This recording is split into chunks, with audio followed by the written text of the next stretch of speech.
এবার জিতিয়ে জগদীশ চন্দ্র বসুনিয়া তাকে ভোট দেওয়া মানে সরাসরি এই প্রতারকদের গালে দুটো করে গণতান্ত্রিক ভাবে কষিয়ে থাপ্পড় মারা।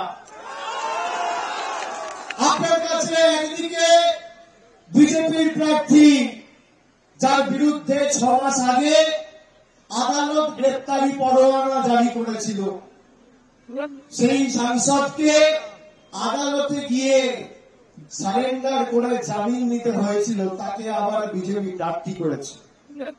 আমি আপনাদের বলছি, এরা যদি আবার আপনাদের ভোটে বা আপনাদের ভুল বুঝিয়ে কোনোভাবে জেতে, তারা আগে আপনার অধিকার থেকে আবার আপনাকে বঞ্চিত করবে। কি করে এই উন্নয়নমূলক কাজগুলো বন্ধ করা যায় এবং বাংলার টাকা তুলে নিয়ে গিয়ে ইউপির হাতে, গুজরাটের হাতে, মধ্যপ্রদেশের হাতে তুলে দেওয়া যায়, এই নিশীথ প্রামাণিক এবং তার দল এই কাজটাই করবে। নিশীথ প্রামাণিক তো স্বরাষ্ট্র দপ্তরের কেন্দ্রের প্রতিমন্ত্রী, স্বরাষ্ট্র দপ্তরের অধীনে পড়ে বিএসএফ। মন্ত্রীর নাম কি?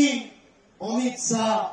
একটা চিঠি লিখে অমিত শাহকে বলেছে যে আমার রাজবংশী ভাইদের উপর তোমার অধীনে আমার অধীনে থাকা বিএসএফ অত্যাচার করছে, পৈশাচিক ভাবে, নৃশংস ভাবে, নির্মম ভাবে গুলি চালিয়ে মেরে দিচ্ছে।